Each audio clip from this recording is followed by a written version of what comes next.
this UFC card that's going to take place on the White House lawn. How do you decide the headliner? John Jones has made it clear I want to do this, and he sent me a text apologizing and all that stuff, but I need people that I can seriously rely on for this one. People talk shit about Conor. Conor is a guy that literally will fight anybody. But does he care enough to actually make a fight right now? He and I have been talking nonstop, and he's like, I'm dead serious. I want this. So we'll see.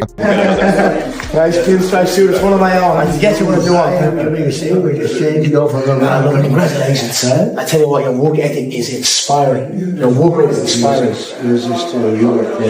House card. I mean, he announced it. Deal signed, delivered. It ain't a negotiation. Wow. McGregor will compete in the White House. Michael Chandler announced it. They went on Fox Sports. They've been all over the place talking about it. Michael Chandler's been sitting around like a good little boy for about 3 years now. Well, he ain't going to be on the card, right? Dana White came out recently and said they've kind of moved on from that. I know there's like all the talk of Michael Chandler and Conor. Do you see like that as like a realistic thing? No, I mean, that was a couple years ago. And I get it, okay? He got badly beaten. This moment carries major significance, as the idea of Conor McGregor appearing on a White House fight card once felt far-fetched, especially when it seemed like his bout with Michael Chandler was no longer happening. But writing him off would be a mistake, because despite early excitement around the event fading, McGregor has a long history of making strong returns both inside and outside the cage. And his recent moves make it clear this situation is real rather than speculation, with the event actively coming together and him still very much involved, signaling a potentially major shift for the UFC, especially after he confirmed that he has accepted an opponent and is now just waiting for the contract to be finalized. You know, he said, I've been offered an opponent and I accept, waiting on my contract. Now, that tweet recently got deleted as well. One would assume, right, reading between the lines, could be wrong, that he's telling the truth, that he got the offer, they've agreed an opponent, and he was very excited, so he tweeted about something, then he was like, oh shit, I'm not supposed to say anything yet, or whatever, so he deleted it, okay? And obviously, it's a nice little PR move, it generates some interest for Conor McGregor, and the interest for Conor McGregor, he doesn't need to generate interest, let's be honest, okay? Everyone is still very much gonna tune in. There's a lot of people out there going, oh yeah, he's had his best time, you know, he lost his last few and all the rest of it. This is classic Conor McGregor behavior, dropping a mysterious tweet that briefly confirmed he has an opponent and a deal in progress before quickly removing it, followed by that familiar slip-up style reveal that grabs attention. And whether it was a deliberate publicity move or just excitement taking over doesn't really matter, because it clearly signals that the White House event is legitimate, with McGregor fully committed and discussions already at an advanced stage, skillfully fueling conversation across the MMA world and getting fans talking everywhere, proving once again that even though he doesn't need extra hype, he knows exactly how to build anticipation for what could turn into one of the most significant comebacks in UFC history. Bullshit. Conor McGregor's fighting on the White House card. You're all going to tune in. Everyone's going to tune into the White House card anyway. But the question is, who is he going to face? Now, I'm going to throw it out there. Yes, Jorge Masvidal was calling him out recently. I did a video on that. Masvidal came on my podcast, Believe You Me. If you don't watch the Believe You Me podcast, what are you doing with yourself? Call yourself an MMA fan. If you want to watch some good content and have some funny laughs, okay? Tune in, me and Felder. We run. Anyone doubting the draw of Conor McGregor on a White House card is mistaken, because despite time away or recent results, he remains the sport's biggest attraction. And now the key question is his opponent, with Jorge Masvidal emerging as a strong possibility, given his push for the fight and his ability to deliver an explosive, high-impact matchup. He was talking recently and he said that he's coming back. He's got unfinished business. He's going to take over. That this generation of fighters, they're all crap, and he's going to come in, take over. He's got unfinished work to do. McGregor 3, I want to fight maybe Dustin Poirier if he's subject to the pussy, and then maybe Mike Perry. Let's see what happens in the future, though. And someone said, what about the White House? He's like, oh yeah, that'd be dope too. Yeah, the White House would be perfect. You're the man. Now, we've talked about this many times. Of course, Diaz and McGregor, His recent comments about having unfinished business, along with his criticism of the current wave of fighters, perfectly build momentum for a major comeback.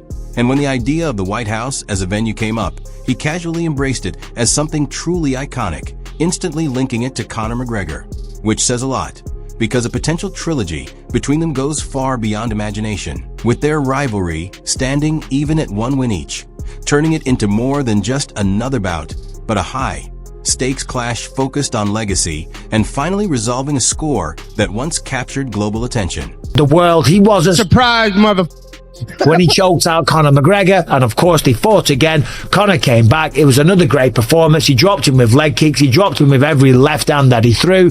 But it was a war, and Diaz made him work, and Diaz even had Conor running away at one point because he was getting a little bit tired. But the fact of the matter is that those were two of the most watched fights in UFC history, much like all of Conor McGregor's fights, okay? He is by far and large the biggest star on the... Naturally, the conversation turns to history, highlighting the iconic rivalry between Nate Diaz and Conor McGregor. From Diaz's shocking submission victory to McGregor's determined redemption, fights that went beyond competition and became global moments while breaking pay-per-view records, showing exactly why a trilogy is so compelling, as it represents not only contrasting styles, but also strong personalities and unresolved storylines. And with McGregor still considered the biggest star in the sport, any opponent for a White House event must match that level of presence, something Diaz clearly brings. Be a good matchup, okay? I'd rather watch that than Michael Chandler, respectfully. But Nate Diaz 3? Now, Nate Diaz is still a draw, right? People love Nate Diaz. He has got cult-like status in the mixed martial arts world, just like his brother. And his brother Nick, by the way, he said recently that he's going to come back as well. He said, maybe I was getting it confused. Maybe he said this new generation of fighters. He's only 42 years old. He's cleaned up his act. He's been to rehab and stuff like that. Of course, last time we saw him, it wasn't a good look. Fan sentiment leans toward Jorge Masvidal over Michael Chandler. But the biggest interest is in a trilogy with Nate Diaz, whose strong following, unique personality, and intense presence, alongside buzz around Nick Diaz, make him a perfect fit for a high-profile event like the White House card regardless of recent performances. Next time out, it was against Jorge Masvidal at the Honda Center. I was there. The Honda Center is a huge arena. It's where they have a lot of the UFCs. Masvidal and Nate Diaz, they threw down. They went the distance, 10 rounds, and what a fight that was. Nate Diaz got the decision. I thought it should have went to Jorge Masvidal, but it was bloody entertaining, and everyone in the building was thrilled, apart from Jorge Masvidal because he never got paid. But he has just been announced the winner in a lawsuit. I forget how much it is now. It's like $5 million, something like that. So they've got to pay Jorge Masvidal. Didn't I hear, though, that you got awarded? This update focuses on recent developments involving Nate Diaz and Jorge Masvidal outside the UFC that could shape the White House card, as their boxing rematch, despite a debated outcome, showed they can still put on an exciting battle, while Masvidal's reported $5 million legal victory adds a major boost and could help position him back in the spotlight, leaving both fighters active, relevant, and motivated, making each of them strong, high-profile options for Conor McGregor and his anticipated return. A chance, something unexpected, something to get the fans really, really excited about. And of course, it is a bit of a throwback. And they do have unfinished business. Now, of course, there is unfinished business for Dustin Poirier and Conor McGregor as well. Of course, Conor McGregor would love another crack at Dustin Poirier because in the second fight, he got knocked out. And in the fight after that, well, he was losing the fight, but he broke his... The excitement is clear. A third matchup between Nate Diaz and Conor McGregor is not just possible. It's thrilling, framed as both surprising and nostalgic, exactly what a historic White House event needs, as it represents the climax of a legendary rivalry with unfinished business fans have awaited since their second fight. While mentions of Dustin Poirier remind us of other McGregor storylines, the Diaz trilogy uniquely delivers raw energy that could define his return, making it a golden moment for the UFC. And the bicep, okay? He's not doing that stuff. He's leaving his home of Louisiana and going to American Top Team. He's in American Top Team in Florida on the mat with world-class people. Dustin Poirier might have the itch, and that's what a lot of fighters struggle with. They really do, because it's all they've known. And yes, the money is one thing, but that's their purpose. The update on Dustin Poirier's training is telling. He's not just casually working out, he's sparring with elite fighters at American Top Team, signaling a strong drive to compete at the highest level again. And for Conor McGregor's White House return, a matchup with Poirier would be a major draw given their brutal history and McGregor's leg injury. with Poirier's renewed focus making him a highly dangerous and compelling opponent, reminiscent of the dedication seen in fighters like Tyson Fury. Tyson Fury, he's coming back. He's retired 5 times, okay? He said that he was inspired by Anthony Joshua and those 2 poor gentlemen losing their life and then realizing that, hold on a minute, tomorrow is not guaranteed. What am I doing? I'm a boxer. I'm coming back. And of course, you can make a few quid at the same time. And you just love it. This is what you're put on the planet to do. So I don't know if it's going to be Dustin Poirier. I don't know if Dustin Poirier is coming back. What do you think about that? Let me know in the comment section. But out of those 3, this segment captures the deep mindset behind a fighter's comeback, relevant for both Dustin Poirier and Conor McGregor, with a comparison to Tyson Fury, showing that for top athletes, it's driven by purpose and passion, not just money, emphasizing that the White House event could feature fighters fueled by genuine motivation, turning it into more than a match. It's a high-stakes, existential moment that amplifies the anticipation.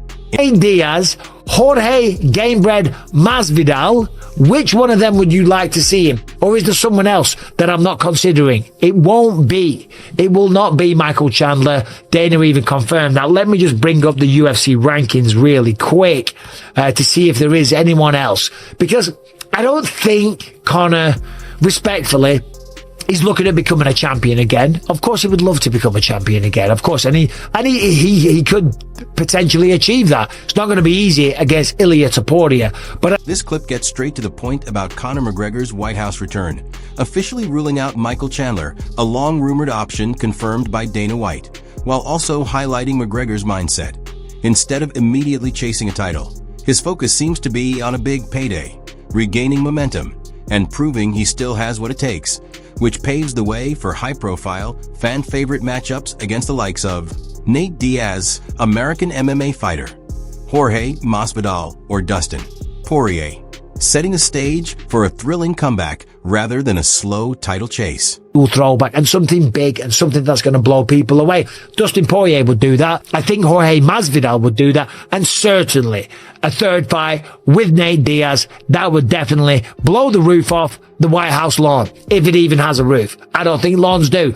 Anyway, I've got to go to the airport. Take it easy. Thanks for watching. Let me know what you think about everything what I said. And who do you think, if Conor's going to fight, who will be the opponent? I've really got to go. Take care.